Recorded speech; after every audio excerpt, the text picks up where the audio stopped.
Welcome to Fat Chicks on Top. This podcast contains frank discussions about the body, sexuality, and occasionally uses swear words, which may not be appropriate for people under the age of 18. This podcast also uses facts, statistics, and mathematics, which may not be appropriate for liberal arts majors. And this podcast relies on science and reality, which may not be appropriate for evangelicals.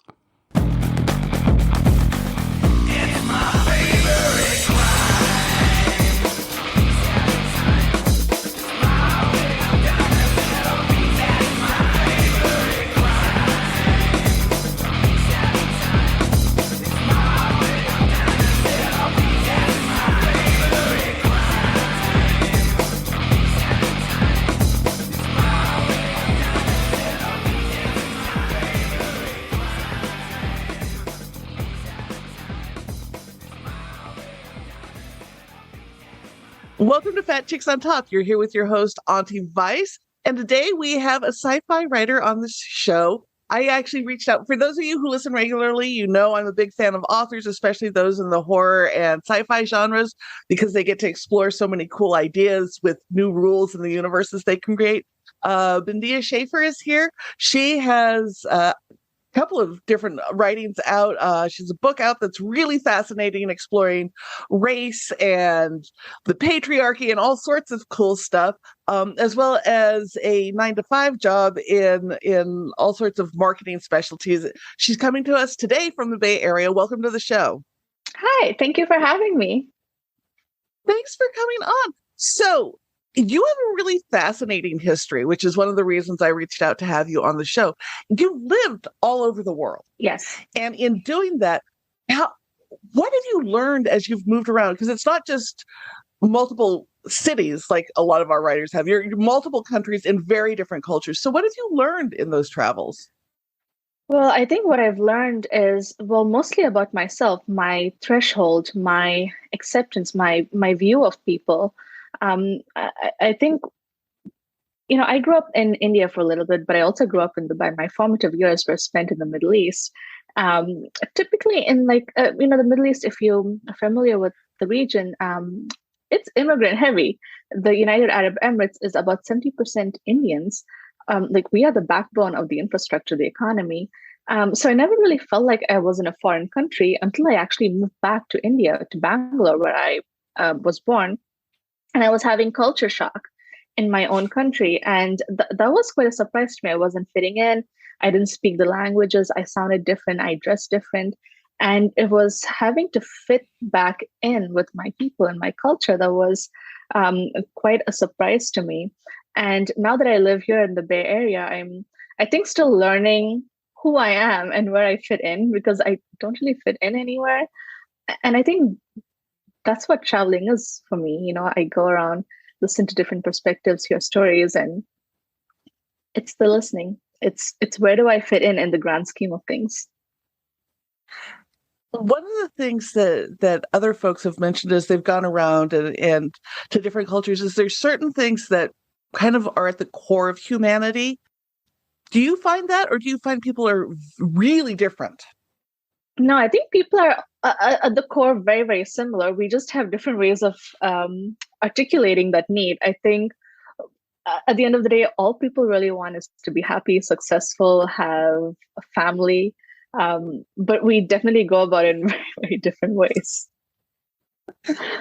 So it's interesting. You mentioned growing up in the UAE and around a large group of Indians, but not fitting back into the culture in Bangalore. Right. What were some of the differences that stood out to you? I think the Middle East, or the UAE in particular, gets a bad rap for being sexist and patriarchal. And while some of it is accurate and based in truth, my experience was actually quite different. I felt incredibly safe growing up in the Middle East. I never had to worry about what I was wearing, what time I was coming home, who I was with. And all of a sudden, I go back to India and I'm highly aware that there are certain gazes on me. The expectation is to be a little bit more conservative, to speak softer. Why do you have an opinion? And I never felt that in the Middle East. I was very comfortable, raising my hand, expressing an opinion, asking a question. And while that may be different for other people, it was not my experience. So going back to India and having to conform to this expectation of a nice Indian girl was incredibly hard for me. I think particularly because my interests were so varied. I wanted to be a journalist while my peers wanted to study economics and get married. I did not.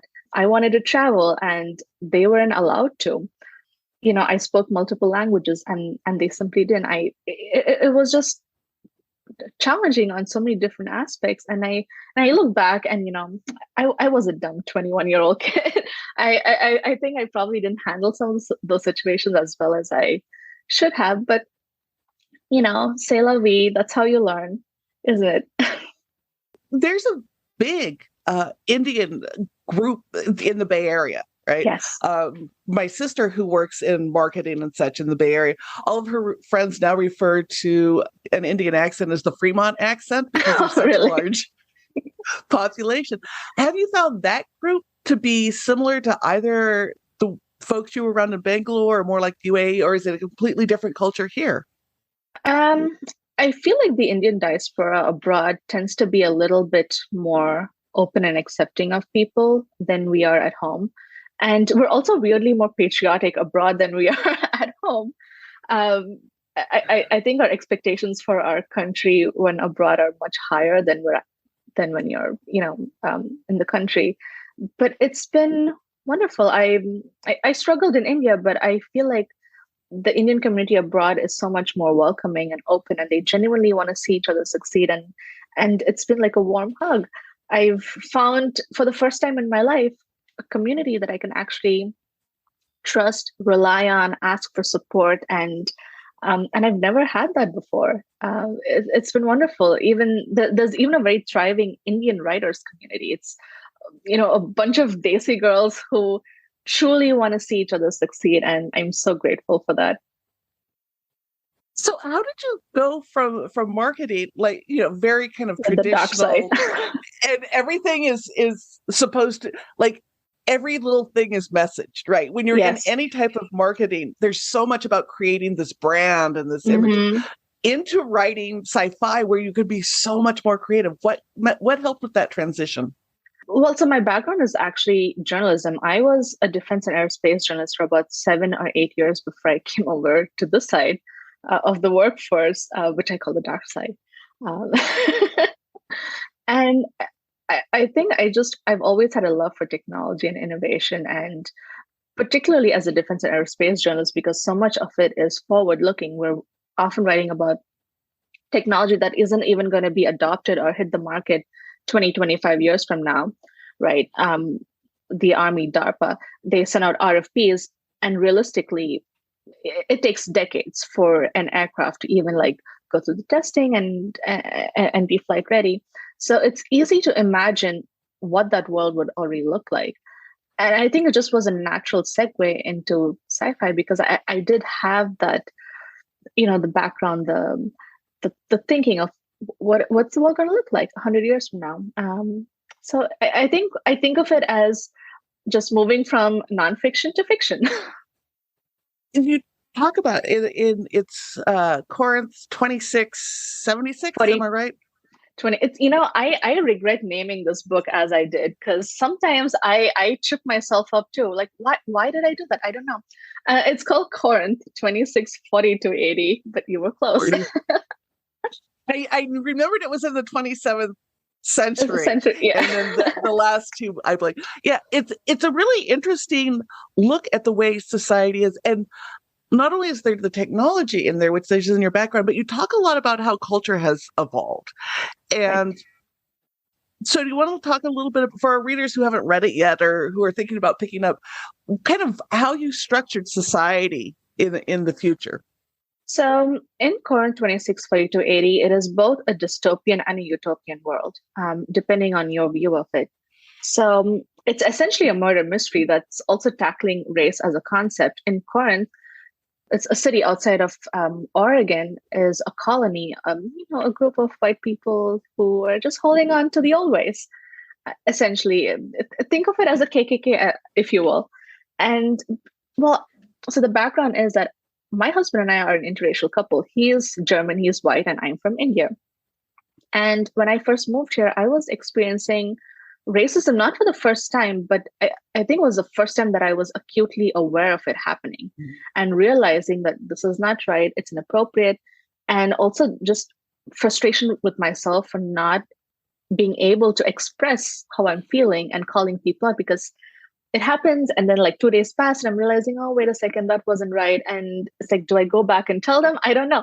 But it was just a time of deep frustration. And I was thinking, well, is it always going to be this way? Like, are people of color always going to be experiencing these things? And it's always going to be this landmine of emotions. And I think being the idealist that I am, I thought, no, that just can't be. I don't see it happening in the next 100 years, even, but 500-600 years from now, I should hope so. I truly do. And in this society, I imagine that people are not going to identify by any race or color. They're just going to be people. They're going to be Americans. They're going to be Indians, whatever. And it's because I imagine the world is going to be so diverse, like, globalization, war, the pandemic. It's forcing people to travel around the world, and you meet different people, you get married, and those kids have other kids. And it's a multi-ethnic, multicultural world. And I'm not saying that it's everyone is still treated equally, that there's no sexism. I imagine that there's still going to be some, diversity issues to still tackle, but it may not be as painful or as widespread as it is in this moment. But I also think that in this ideal world, there are going to be groups of people who hold on to their ideals of being pure-blooded, of holding on to tradition, and it's that group that we explore in Corinth 26:40-80 from the lens of a brown man who has never met a white person before. One of the things that struck me is you base this white supremacist colony in Oregon.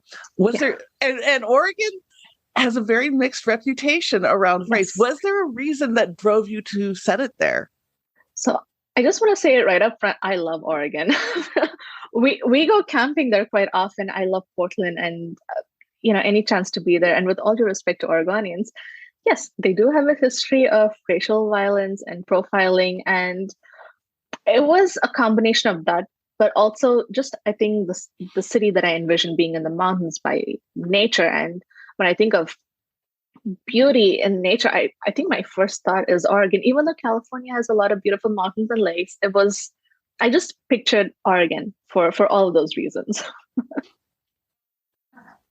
You mentioned coming to the States was one of the first times you really were very conscious of racism. Right. And there's a couple of different lines of conversations that go on. People who don't live in California, especially the Bay Area, tend to think of this as like this liberal utopia where we've addressed all of this and everybody's happy.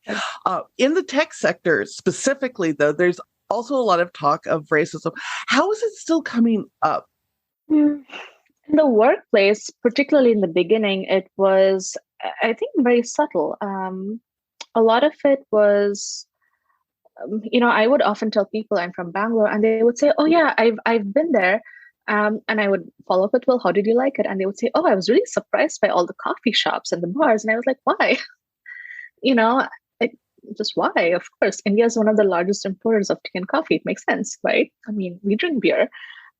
It was that sort of unconscious bias. And then it was someone asking me in a very social environment with other people around, well, do Indians need to wear sunscreen? And I was like, yes, of course we do. Like, I don't know what you mean by that. And it was little things like that kept coming up for me. And very, very recently, someone said to me that Indian food looks like poop. And in the most easygoing, nonchalant way. And I was like, no, how dare you? And it's things like that that people feel so confident and comfortable to say that to my face and not expect any sort of reaction one way or another. It was shocking. Yeah. I think I'm still in shock because I can't believe that happens. Of course, I've experienced racism now that I think about it. in India as well, right? Colorism is still a huge systematic problem. If you're fair skinned, you're more likely to get better jobs, a better husband, just better things. Whereas if you're dark skinned, you're relegated to low income tasks, which is ridiculous because what does that have to do with anything? Um, yeah, but that was really the first time that I was noticing it. And I think it was because it was coming from white people versus from other people of color. And you kind of, yeah, don't expect that, I guess. How much of the colorism and the bias, since there is such a large Indian community here in the States, especially in the Bay Area, how much of that bias that you experienced at home around colorism and stuff has been imported here? And do you still experience it amongst other immigrants here, or does that kind of dissipate when you move? I think in my experience, it seems to not be a huge deal here. But also, most of these people grew up in this country.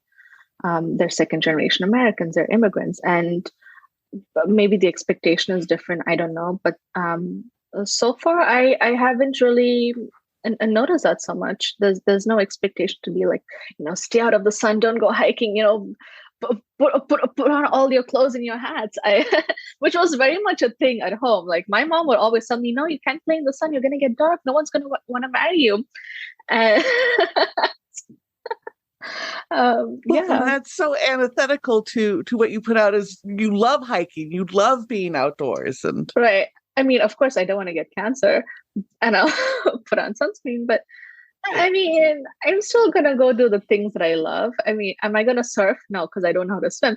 But in theory, yes. One of the other things you tackle both in your novel and in some of your other writing is the sexism that you've encountered. Right. And how is that still like it boggles my mind that we can be this far in and have women in all sorts of positions and there's still so much of that.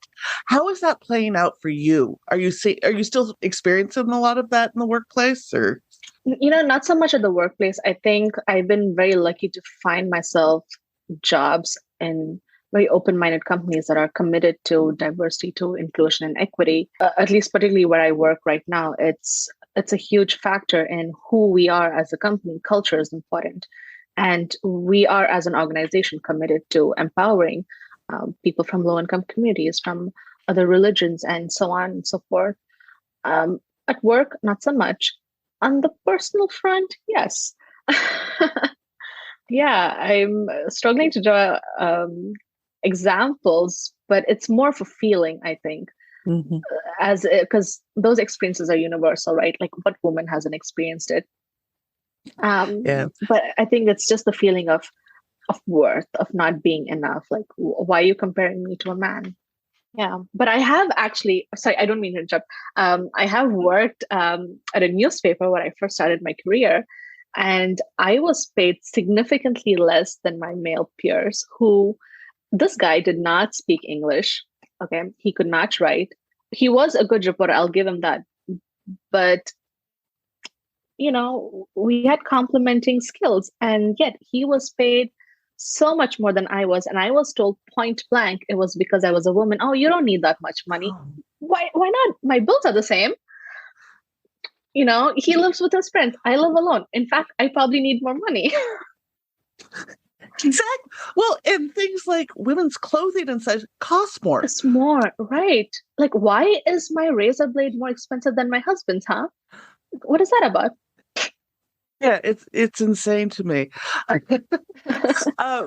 So you're in an interracial relationship. Yes. You're married to a German guy. That can always be challenging. Do you guys actually talk about race and sexism and stuff, or is it just you guys are a couple and it doesn't matter? Oh, no. We talk about it a lot. Oh no, we we do deep dives into that shit. Let me tell you. No, I think particularly where it pops up is interactions with his friends that I found, borderline inappropriate, that were not okay, or things that are upsetting me. And I think for the most part, yes, he does understand, but he does he truly though? I mean, I know he means well and he wants to support me and he loves me, but I think you cannot ever really know what it feels like, and it's hard to explain that to him, and I think he feels outrage on my behalf, and that's lovely, but he doesn't understand, and that's okay too. It's fine. We have different perceptions of the world, and the world perceives us differently, right? And that's okay, but we do talk about it a lot, and it is important to me that he sees it from my perspective, because he works with a lot of women of color, Mm. right? He has other Indian women who work for him, black women who work for him, and I want him to build on my experience and make it easier for other people, because he is in a power to do so, and I want to make sure that he has the knowledge, the understanding, and the empathy to deal with those situations, because gosh, I hope that it's the same for me somewhere else. So one of the things I'm in an interracial relationship as well. My partner's Black, and one of the things I notice is we're received differently when we go out in public spaces. How are you? Yeah. How are the two of you received? I'll tell you. For the most part, okay. Sometimes my husband gets asked if he's rich. No, he is not. I did not marry for money, though I wish I had sometimes. Well, often it's questions like that to him. But other times we'll be at the store, or the jewelry store, whatever, and they'll come up to him, address him first, and they say, "Who's this? Your friend?" Sure, friends that share a house, a mortgage, a dog, sure. I think people have a hard time wrapping their heads around an interracial relationship. Like, why aren't you with someone who looks like you? How does this work? What do you have in common? And of course, no one has ever blatantly asked us that, but you can see it in their eyes. They're working, doing the math. Like, is he rich? She like couldn't bear. Like, what's happening? It's crazy how other people's projections and their values get projected onto an interracial couple. You can. Yeah, but what has your experience been like? I'm curious to understand, especially as a white woman with a black man. A lot of what I get is from other Black women of, why are you taking one of our men? Ooh, And because he's successful, he owns his own business, he's a veteran, he's a good dad, and it's like, well, you got one of the good ones. uh, but and how do you respond though to those questions? I mean, that's a hard one. It is. For us, it's been a lot of kind of trying to understand the perspective we're coming from. All of his extended family have married other Black people. I am like the only white person that shows up on family calls and stuff. And it took a while to kind of for them to realize, okay, we can have these conversations, and we talk extensively about race and politics and all of that, because it is a different way to move through the world. Right. Yeah. And then a lot of Black guys are going to look at him, oh, you got a white woman, good for you. And it's like, I'm not a trophy, trust me. Right. No trophy here, right? But it's just weird. And the other thing we get is people comment on our sex lives a lot, even though we don't talk about it. Like, we've gone in to events, like we went into a one poetry event, and the host saw us come in, and he started going off on how it must be like Godzilla and Mothra having sex. And it's just bizarre to me that people are picturing. Wait, and those were the examples that he came up with? Yes. Godzilla and. Because we're both tall. We're both over 6 feet tall, but it was like an extended, and it's not the first time it happened. Like, the fact that other people worry about my sex life with my partner is weird. That's so bizarre. That's incredibly bizarre. I mean, I would be incandescent if someone said that to me, honestly. I don't spend that much time thinking about how other people are as a couple. Right. No, neither do I. No, that's interesting. No, we've never had that. Yeah. I think part of it too is, just he and I are both very tall. We're larger people, and it draws attention. But no, people are strange with interracial couples. I feel like I'm a Rorschach test when I go out, and they see us, and then whatever they see is based on what's going on internally, not. Oh, that's such a good analogy. That is such a great analogy. Yep. I know exactly what you mean. Yeah. But yeah, and there is a lot of talking because I will never know what it's like to move through the world as a Black man. Like, I do know when he goes out to work a gig at night or whatever, I don't sleep till he comes home because I'm always afraid he's going to get pulled over. There's going to be for me, it's the fear of interacting with police because we're in a very right, conservative part of California. And, I don't want him getting pulled over at 11 o'clock at night with a car full of stereo equipment because he's a right, DJ. right. And they're probably thinking, yeah, did he steal it? Where'd you get it from? Do you have the receipts? Yeah, so inappropriate.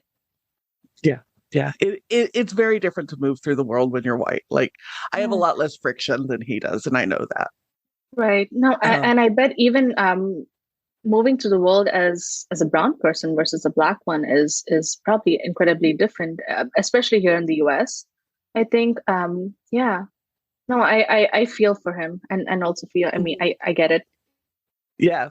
I'm sure you experience some of the same stuff as people are making huge numbers of assumptions about you and your husband and stuff that Oh no, I mean, one of the reasons that we actually recently moved is because at our old place, which is not very far from here, it was early in the pandemic. I was living in PJs and I was accosted by a woman in our parking lot. And she accused me of coming in here and checking out what sort of cars we have. And I was thinking, my God, I drive two of the most expensive cars here. And this woman thinks I'm like a thief, casing the joint. Like, does she not see me here with my doodle? So it's like, I was just the most, and she screamed at me and she said, I'm going to call the cops on you. And I was like, please go ahead. And this was a woman who did not even live in my complex, but took it upon herself to police the neighborhood and make sure that people like me weren't, um, well, casing the joint essentially. it's so horrible. Like, and it's so bizarre to me because I went to high school and stuff in San Jose. Like, white people are way outnumbered. Like, you just assumed everybody belonged because Right. visually there And wasn't yeah. yeah, no, and this woman was white presenting. Hmm. And when I called her out on her Karenisms, she said, "How dare you? I'm half Mexican." And I was you know, like everyone can be racist. Like you don't have to be white to be racist. Like that's not how this works. And of course she wasn't getting it. And but it was just that experience just put such a sour taste in my mouth. Like this is where I live. This is where I've lived for the last 4 years, and I love this place. But it just didn't feel comfortable anymore. Like I don't want to be worrying when I'm walking my dog in our parking lot 2 feet away from my car Right. and someone screaming at me. So we were like, we're gonna move. Hmm. Oh, that's so horrible. I'm so sorry about that. That- Thank you. I mean, but yeah. it is common though, right? It's not a unique story. It's Yeah. by no means unique. Yeah, sadly. Yeah. You mentioned earlier that you're with a group of other Desi writers and Yes. sci-fi writers. How did you find them, and what's it like to work with a group all working in the same genre with similar backgrounds? In a word, wonderful. I don't know why I was so afraid to find community before. I was terrified to put myself out there to open and trust people. But it's been great. It's been great to have people who understand what it's like to be brown, to have those experiences, the inside jokes about partition or about Indian culture, and we talk about food a lot. Of course, we talk about food a lot. But it is primarily women. We do have some men as well, but it just feels like sisterhood. Um, we're able to bounce ideas off of each other, get feedback. I think oftentimes we experience something and many of us are wondering, am I overreacting? Is that inappropriate? Should I have said something? And it's great to have people you can bounce that off of and to be validated and to hear, no, that wasn't okay. And here's an idea of how to approach it next time, or if you still want to go back and say something. It's been a lovely experience. I've never felt so connected before, I guess. That's amazing. So you're working with other sci-fi writers. You read it, you write in technology. What's missing from the genre? What do we need more of in sci-fi that's not there right now? Oh, that's an easy one. It's diversity. I think there is a push right now in publishing to to get more diverse writers on board, to have more stories about low income communities, or and not just about our struggles. I think a lot of times people of color, writers of color, are expected to write about their struggles, about what it's like to be poor and Black in America, or poor and Indian. Mm-hmm. And we don't really get to write a lot of irreverent, joyful, just utterly fun, mindless things. And I would love to see more of that. I want to see stories about, I don't know, like aliens invading New Delhi or something, just something bizarre. I don't want to hear about, you know, partition anymore, about colonialism and the British invasion. Like it's been said and done, and yes, it was horrible, but I want to read joyful stories. I want to read about, completely crazy, I don't know, superheroes in India or in the US. I mean, Marvel's, gosh, what was the show called? Miss Marvel.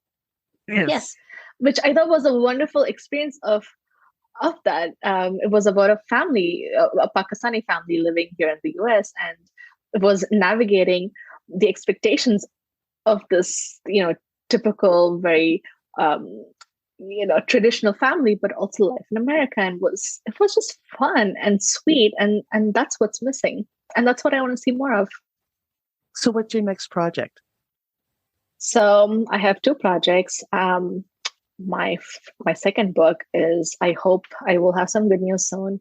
It is set in an alternate Arabia. It's essentially a love letter to my time in Dubai. It's drawing on a lesser known stories from 1001 Nights and mixing a little bit of Middle Eastern mythology to tell a fun YA fantasy adventure story. And the second one is a little bit more adult. It's you know what? I think I'm going to keep that one to myself just for the moment. But it has magic in it, and it's set in San Francisco. That's all I'll say. That sounds fun. I'm still stuck on aliens invading New Delhi. I just see so many options with that. That's such a great premise. Yes, because I wonder, why are they always attacking New York, huh? What is it? Like, is it the pizza? I don't know. They must be reading the same magazines they gave me as a kid. Like, that's supposed to be the beacon as New York. Yeah. No, that's great. You've done something too that a lot of writers fantasize about, is you finally have representation. Oh gosh, yes. The long winding road. Congratulations. Thank you. How did you land that? Because I have had so many writers on who that's a big goal and they haven't reached it yet. Right.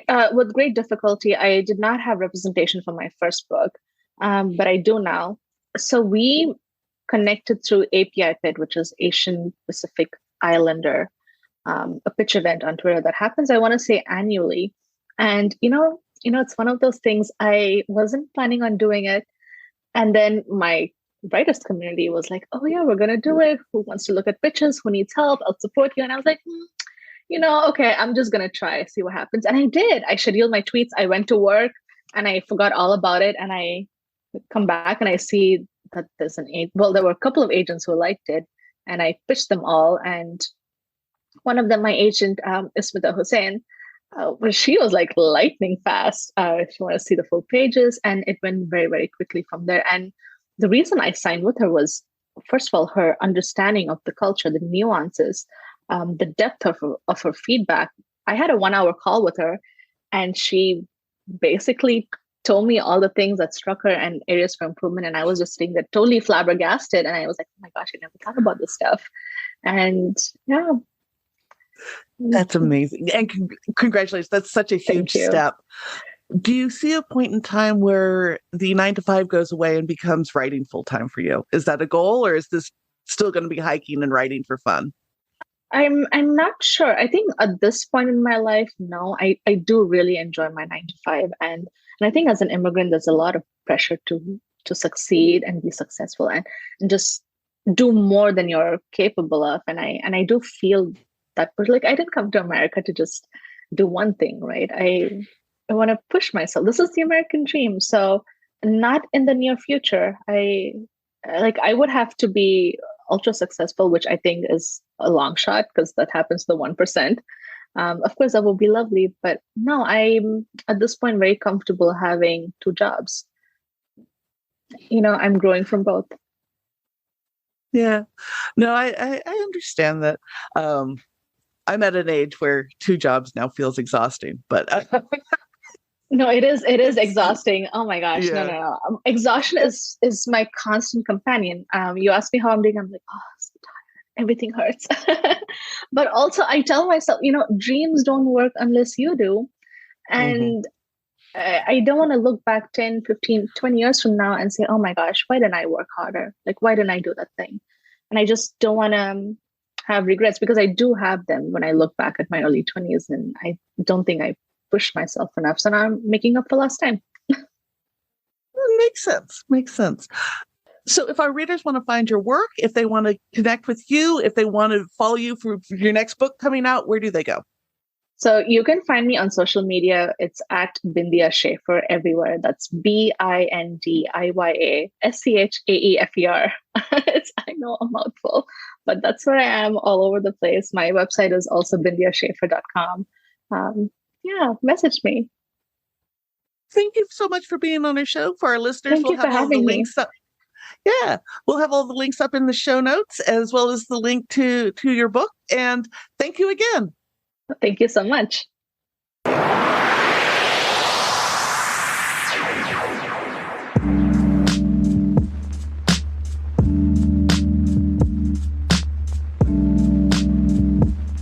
And now, a moment of gratitude. I think my family, my little family, my husband, our dog. It's been a challenging couple of years for most people. I felt it myself, and I love having the support system. I love having friends who I think genuinely care about my mental health and well-being, who check in routinely, ask how I'm doing, if I need help. I've never had that before, and I'm really grateful for the support that I have from this little community. Yeah, that's what I'm grateful for.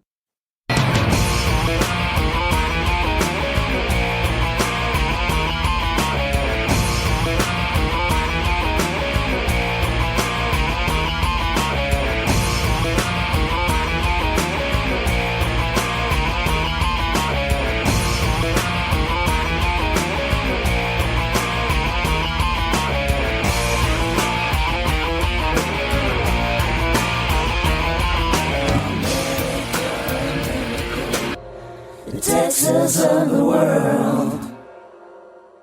Thank you for listening to this episode of Fat Chicks on Top. Please like, subscribe, and review our podcast on whatever platform you listen to it on. If we like your review, we may even read it online.